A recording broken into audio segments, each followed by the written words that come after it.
Congressman Randy Hultgren. Congressman, good morning to you. Hi, how you doing? I'm doing well, sir. How's everything going this morning? Yeah, good.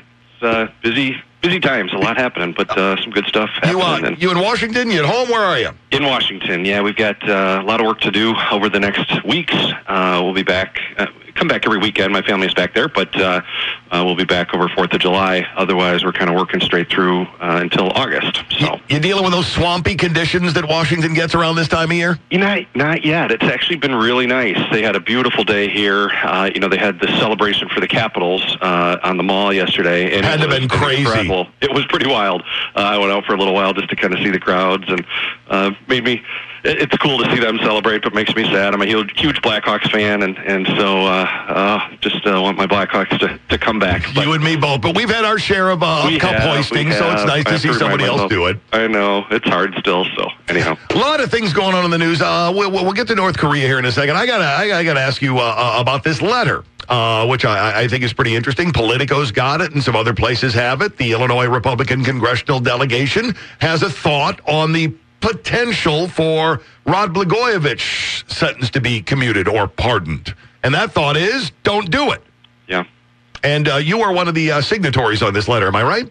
We are. I am. And, my colleagues, other Republican colleagues representing Illinois, we joined together, talked about this quite a bit. Darren LaHood kind of took the lead of helping pull the letter together. We all had input on that. But, I was serving in the state Senate back when Rod Blagojevich was our governor, and we went through that impeachment where the House impeached him, which means it was we in the Senate who served as jurors over his impeachment. And so sat there, literally day after day after day, hearing about so much corruption, so much abuse of the authority that the people of Illinois had given him because of that position for his own benefit and the benefit of his friends and family. And the process went through. It worked. There was double checks on that.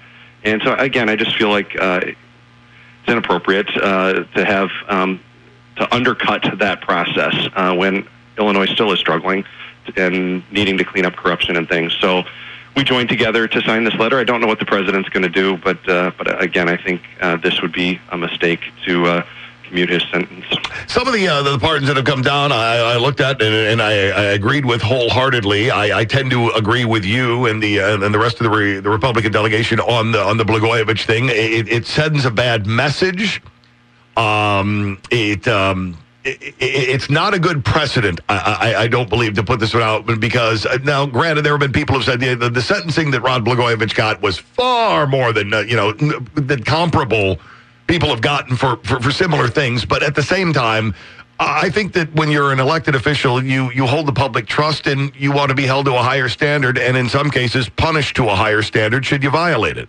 Yes, and I absolutely agree. It was a tough sentence, but it was within the law, so if there's questions, I think we can go back and look at if this were to happen again, what type of punishment should be given the next time. But again, to go back and change and basically rewrite or overthrow, in a way, decisions of the courts in Illinois and all the work that people put in presenting evidence. And there was so much evidence that was presented, certainly to us. And the other thing, I don't know how much this ought to play into it, but it affects me, and my thoughts is his contrition, of saying, oh, I'm so sorry, I should never have done this, I did abuse it, and I've learned my lesson, this should never have happened. That's not what we're hearing from him, and I don't think it's what we'd hear if he is released early. I think it's all about, it's going to be blame game continuing of, he was mistreated and all this.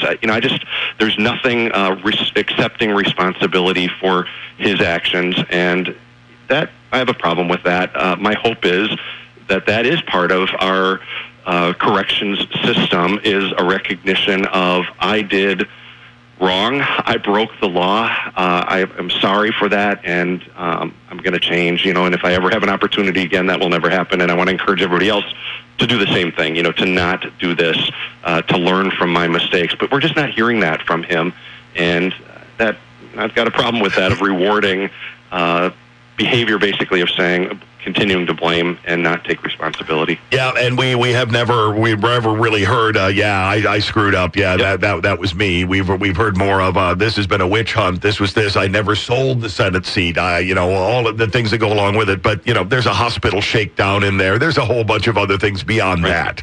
Yes, yeah, and it was interesting. As I think back on those days where he really, in a way, I don't think he felt like he did anything wrong or anything differently than what everybody else did. Right. In his mind, in the city of Chicago, it's this mindset of to the victor go the spoils.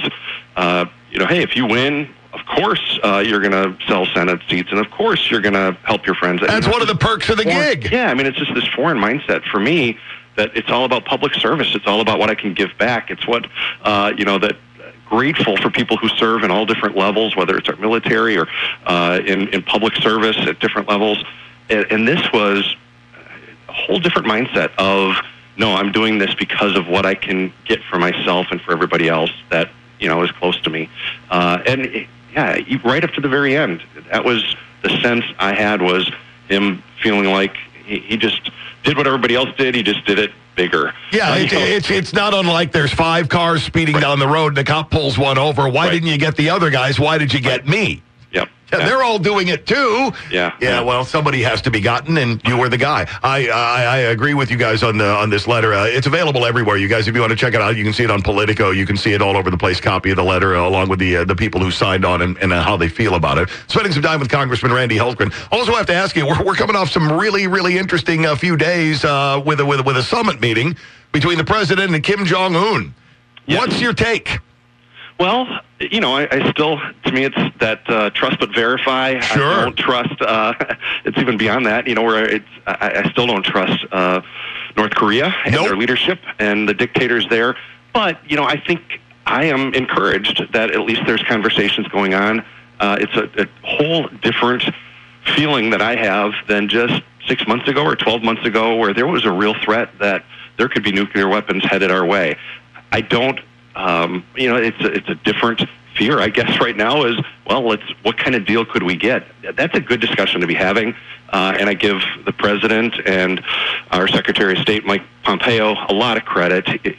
Secretary Pompeo was in Congress. He got elected the same year I got elected, so I got to know him pretty well. And boy, I respect him so much and grateful to see him right there next to President Trump through these discussions and negotiations. So I know it's early. I know it's a first step, but I'm encouraged by it. I think it's a good thing. And boy, if there really could be significant, verifiable elimination of nuclear weapons on the Korean Peninsula, that would be phenomenal. It's something, again, that my whole lifetime and beyond has been that significant conflict there, and almost this assumption, again, that this is never going to change. To me, it kind of reminds me of growing up with the Soviet Union. Yep. And it was in my mind that that will never change. And then all of a sudden it did.